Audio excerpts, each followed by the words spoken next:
اچھا جی، اب ہم کوشچن نمبر 4 کی طرف جاتے ہیں. کوشچن نمبر 4 ہے کہ draft legal notice to be serve against other party. یعنی جو پلینٹف آپ کے پاس آئی تھی اس نے اپنے فیکٹس بتائے تھے اپنے ڈسپیوٹس کے، جو ان کے ڈفرینسز ہیں ان کے ہسبینڈ کے ساتھ، وہ سارے فیکٹس بتائے تھے. ان فیکٹس کی بنیاد کے اوپر آپ نے سننے کے بعد کلائنٹ کو فرض کر لیں یہ ایڈوائز کیا کہ کیوں نہ ہم ایک لیگل نوٹس ایشو کر دیتے ہیں. تو آپ نے لیگل نوٹس ایک بنانا ہے. یہاں پہ اس اسٹیج کے اوپر لیگل نوٹس بنانا ہے. دیکھیں لیگل نوٹس کے 2 فائدے ہو جاتے ہیں کہ ایک تو لیگل نوٹس سے آپ کو تھوڑا سا ایڈوانٹیج مل جاتا ہے کہ امیڈیٹلی ایک کام کر دیا کلائنٹ کے لیے اور ایک ڈاکومنٹ بنا لیا، ڈاکومنٹ پہ وکالت نامے پہ سگنیچر لے لیا اور وکیل اور کلائنٹ کے درمیان ایک ورکنگ ریلیشن ڈیولپ ہو گیا. تو ایک تو یہ فائدہ ہو جاتا ہے. اور دوسرا ایک یہ کہ اب آپ کو کوئی 1 ہفتے کا ٹائم مل گیا، 3 دن کا 4 دن کا ٹائم مل گیا جس کے اندر آپ بہتر طریقے سے پلینٹ کو بنا لیں. لیگل نوٹس کے اندر عین ممکن ہے کہ آپ نے بہت مختصراً فیکٹس کو بیان کیا اور نوٹس سرو کر دیا. لیکن جب آپ پلینٹ بنائیں گے تو پلینٹ بنانے کے لیے تو آپ کو بہت سارے کاغذ بھی چاہیے، بہت سارے فیکٹس بھی چاہیے، اس کا ایک اپنا پرٹیکولر فارمیٹ ہے which is little bit difficult job. So you will be having this much of time کہ آپ اس پلینٹ بنانے کے لیے جو بہت زیادہ ٹائم چاہیے. تو یہ لیگل نوٹس آپ کو آسانی پیدا کرے گا، کلائنٹ کی سیٹسفیکشن ہوگی کہ میں وکیل صاحب کے پاس گئی اور وکیل صاحب نے کچھ نہ کچھ میری مدد کی اور وکیل صاحب نے کوئی کام کیا.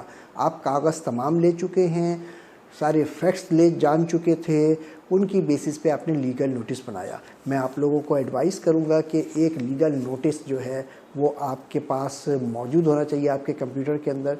اور وہ جب کوئی کیس آئے گا اور آپ اس وقت بنانے کی خود کوشش کریں یا تلاش کریں، دوستوں سے مانگیں، سینئر سے مانگیں، تو بہتر ہے کہ آج ہی آپ کسی یا تو خود اچھا سا بنائیے یا پھر جو آلریڈی بنے ہوئے ہیں شروع میں تھوڑی سی ان کی مدد، اس سے مدد لیجئے. میں بھی کوشش کروں گا کہ ایک لیگل نوٹس آپ سے شیئر کروں گا.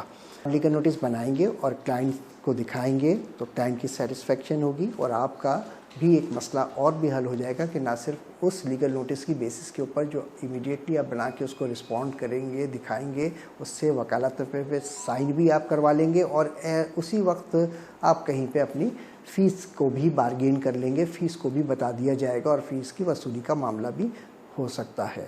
تو یہ ہو گئی ہمارا لیگل نوٹس ایشو ہونے کا. اب دیکھیں لیگل نوٹس بنانا کیسے ہے. لیگل نوٹس کے اندر آپ نے متعلقہ جو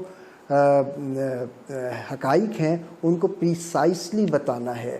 یہ دراصل پلینٹف نہیں لکھتی بلکہ آپ لکھتے ہیں اور پلینٹف کے بہاف پہ لکھتے ہیں. تو جب لیگل نوٹس ایشو کریں تو کوشش کیجیے گا کہ اس وقت آپ کے پاس لیگل نوٹس ایشو کرنے کی اتھارٹی ہو. اور وہ کیسے اتھارٹی مل رہی ہوتی ہے؟ جب آپ کے پاس وکالت نامہ آ جاتا ہے تو آپ نے وکالت نامہ سائن کرانا ہے، ساتھ میں لیگل نوٹس بنانا ہے اور لیگل نوٹس دکھانا ہے اور ساتھ ساتھ وکالت نامے میں سائن لینے ہیں. تو اس سے کیا ہوگا کہ آپ کو کلائنٹ وہ آپ کے پاس رہے گا اور اس کو وہ آپ سے کنیکٹ ہو جائے گا. اگر آپ اس وقت کچھ کر کے نہیں دیں گے، یعنی لیگل نوٹس نہیں امیڈیٹلی پہلی ڈیٹ کے اوپر اس کو دکھائیں گے بنا کے، تو وہ ہو سکتا ہے کہ وہ کل کسی اور کے پاس چلا جائے، پرسوں کسی اور کے پاس چلا جائے اور وہ آپ کے پاس نہ آئے. لیکن اگر آپ نے اس کو کچھ کام کر کے دکھا دیا تو وہ آپ سے مطمئن ہوگا کہ یہ وکیل صاحب اچھے ہیں.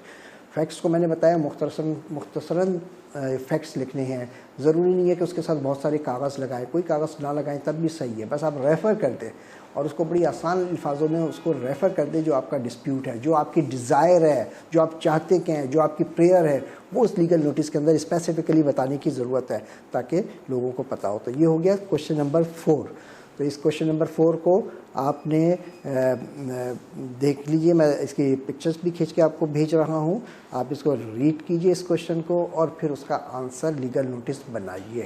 لیگل نوٹس بنائیے. ایسا بھی ہو سکتا ہے کہ اگر کوئی کسی ساتھی کے پاس کمپیوٹر کی سہولت ہے تو وہ سافٹ کاپی ٹائپ شدہ بنائے اور ٹائپ کرے، ٹائپ کرنے کے بعد ہم سے شیئر کر لے، گروپ میں بھیج دے وہ، تو وہ بھی ایک ممکن ہے.